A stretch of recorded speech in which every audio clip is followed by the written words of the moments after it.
Hello everyone, आज की video में हम लोग फंडामेंटल ड्यूटीज़ के देखेंगे। तो हम लोग को ये पता फंडामेंटल ड्यूटीज़ इंडियन कॉन्स्टिट्यूशन के पार्ट 4A में है, जो कि आर्टिकल 51 क्लॉज ए के अंडर आती हैं। फंडामेंटल ड्यूटीज़ को 42 कॉन्स्टिट्यूशन अमेंडमेंट एक्ट 1976 के द्वारा जोड़ा गया था और 42 कॉन्स्टिट्यूशन अमेंडमेंट एक्ट के तहत इंडियन कॉन्स्टिट्यूशन में 10 फंडामेंटल ड्यूटीज़ को जोड़ा गया था।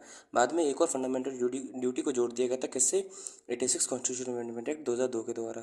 फंडामेंटल ड्यूटीज़ का रिकमेंडेशन सोरेन सिंह कमेटी ने दिया था और इस कमेटी ने ये बोला था कि इंडियन कॉन्स्टिट्यूशन में 8 फंडामेंटल ड्यूटीज़ होनी चाहिए। बाद में इनेक्ट कितनी गई थी? 10, और 10 के बाद एक और बढ़ा दी गई थी। हमें ये पता है कि फंडामेंटल ड्यूटी का इंस्पिरेशन हम लोगों ने सोवियत यूनियन से लिया था। फंडामेंटल ड्यूटीज़ केवल केवल जो सिटीजन ऑफ इंडिया है उनके लिए कन्फाइंड है, ना कि फॉरेनर्स के लिए भी। और फंडामेंटल ड्यूटीज़ का नेचर नॉन जस्टिशिएबल है। अब हम लोग फंडामेंटल ड्यूटीज़ को फटाफट देख लेते हैं। तो हमें ये पता है कि फंडामेंटल ड्यूटीज़ जो है वो टोटल 10+1 यानी कि 11 है।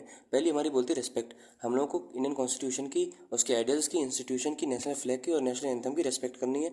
हमें चेरिश क्या करना है? तो जो इंडियन फ्रीडम स्ट्रगल के नोबल आइडियाज़ थे उनको हमें चेरिश करना है। अपहोल्ड क्या करना है? तो इंडिया की सोवेनिटी, यूनिटी, इंटीग्रिटी, उसको हम लोग को अपहोल्ड करके रखना है और इंडिया को डिफेंड करना है। और जब भी हमें राष्ट्र सेवा के लिए बुलाया जाए हमें सदैव तत्पर रहना है।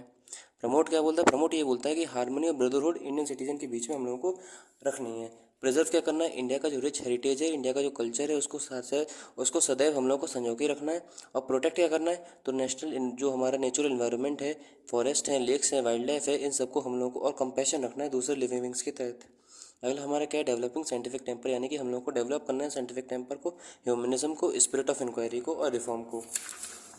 आगे जो हमारी फंडामेंटल ड्यूटीज़ हैं वो ये बोलती हैं कि हम लोगों को सेफ गार्ड करके रखना है, पब्लिक प्रॉपर्टीज़ को प्रोटेक्ट करना है, पब्लिक प्रॉपर्टीज़ को, और वायलेंस का त्याग करना है।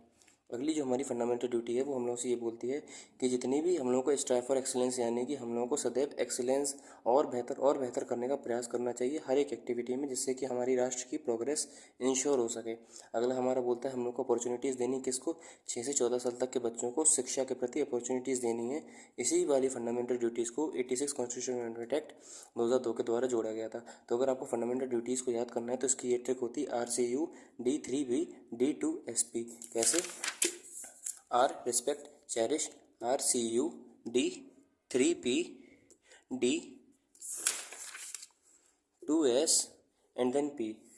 तो आज की वीडियो में उम्मीद करता हूँ आपको फंडामेंटल ड्यूटीज़ समझ में आया होगा। हम लोगों ने पी के परस्पेक्टिव से सारी चीज़ देख ली है। अगली वीडियो में हम लोग दूसरे टॉपिक के साथ मिलेंगे। टिल देन, जय हिंद, जय भारत।